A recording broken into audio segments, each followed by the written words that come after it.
আজকের 14 জানুয়ারি 2026 খ্রিস্টাব্দে সায়েন্স ল্যাবের এই বিপ্লবীদের ভূমিতে উপস্থিত সকল সাংবাদিক ভাই ও বোনদের ঢাকা কেন্দ্রীয় বিশ্ববিদ্যালয় সকল শিক্ষার্থীদের পক্ষ থেকে শুভেচ্ছা জানাচ্ছি।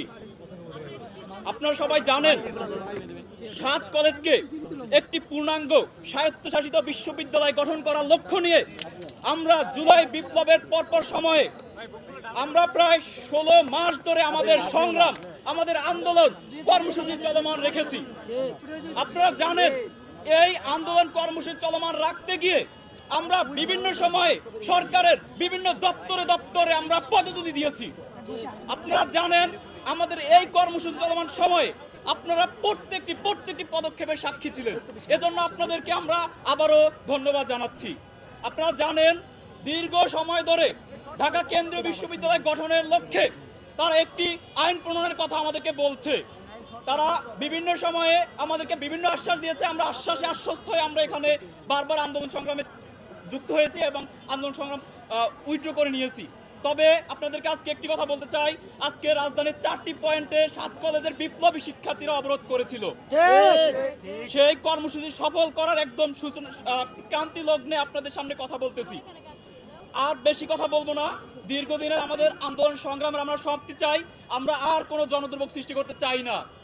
আমরা চাই সরকার আমাদের ঢাকা কেন্দ্রীয় বিশ্ববিদ্যালয়ের চূড়ান্ত মুক্তি সেই অধ্যাদেশটি দ্রুত দিয়ে দিক। আমরা বিগত দিনগুলোতে এই জানুয়ারির সূচনা লগ্নে আমরা সরকার কাছে গিয়েছিলাম। তারা আমাদেরকে জানিয়েছিল জানুয়ারির মিড টার্ম অর্থাৎ জানুয়ারির 15 তারিখের মধ্যে একটি সমাধান দিবে, কিন্তু দুঃখের বিষয় হচ্ছে সেটি এখনো আমরা পাচ্ছি না।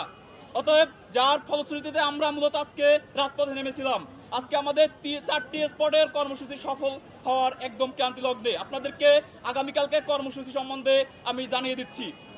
আমরা আগামীকালকের আজকের যে কর্মসূচি সায়েন্স ল্যাব, তাঁতিবাজার মোড়, টেকনিক্যাল মোড় এবং মহাখালীর আমতলী এই 4টি স্পট ব্লকেট করেছিলাম। আমরা যেহেতু কোনো সরকারের পক্ষ থেকে স্পেসিফিক কোনো নির্দেশনা পাচ্ছি না, অতএব আমাদের এই কর্মসূচি আমরা স্পেসিফিক নির্দেশনা না পাওয়া পর্যন্ত আমরা চলমান রাখবো।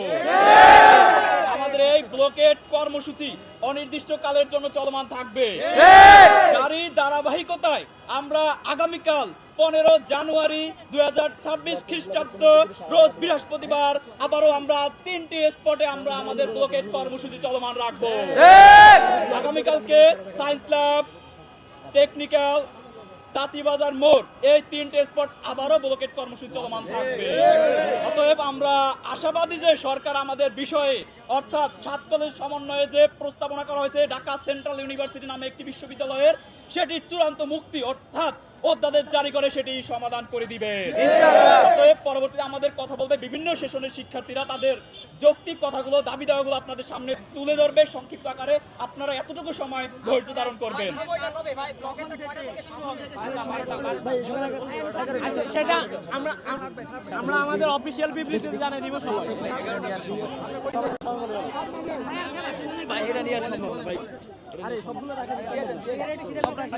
প্রিয় সাংবাদিকবৃন্দ, আপনারা জানেন আজকে সায়েন্স ল্যাব, টেকনিক্যাল এবং তাঁতিবাজার মোড় ব্লকের সময় জনদুর্ভোগ সৃষ্টি হয়েছে। সর্বপ্রথম আমি বাংলাদেশের একজন নাগরিক হিসেবে বাংলাদেশের সকল স্তরের নাগরিকের কাছে ক্ষমা প্রার্থী। আপাতত শিক্ষা সিন্ডিকেট ভাঙার কাজ চলছে, আমাদেরকে দয়া করে সাময়িক অসুবিধার জন্য একটু ক্ষমা করবেন। আগামীকাল থেকে সকাল 11টা থেকে সায়েন্স ল্যাব, তাঁতিবাজার এবং টেকনিক্যাল মোড় আবারও অবরোধ করা হবে এবং তারপরেও যদি সরকার সুদৃষ্টি না দেয় আমাদের দাবির প্রতি, তাহলে পরবর্তী সপ্তাহ থেকে আমাদের আন্দোলন অসহযোগ আন্দোলনে পরিণত হবে। এই ক্ষেত্রে 7 কলেজের বর্তমান, সাবেক এবং সকল স্তরের শিক্ষার্থী বৃন্দদের নিয়ে ঢাকা সিটিতে জনস্রোতের মাধ্যমে আমরা আমাদের দাবি আদায় করে নিব। তাই সরকারকে বলবো, দয়া করে আমাদের এই শিক্ষা জীবনের গ্লানি থেকে আমাদেরকে মুক্তি দিন। আমরা আর পারছি না। জনগণেরও ভোগান্তি, আমাদেরও ভোগান্তি। আপনাদের কাছে বারবার গিয়ে আমরা শুধু আশাহত হয়ে ফিরে আসি। এবার আপনাদেরকে আমরা লাল কার্ড দেখালাম। এবার হচ্ছে আমাদের তিতুমির কলেজ থেকে, 7 কলেজ আন্দোলনের তিতুমির কলেজ থেকে মোহাম্মদ সানি তার বক্তব্য রাখবেন।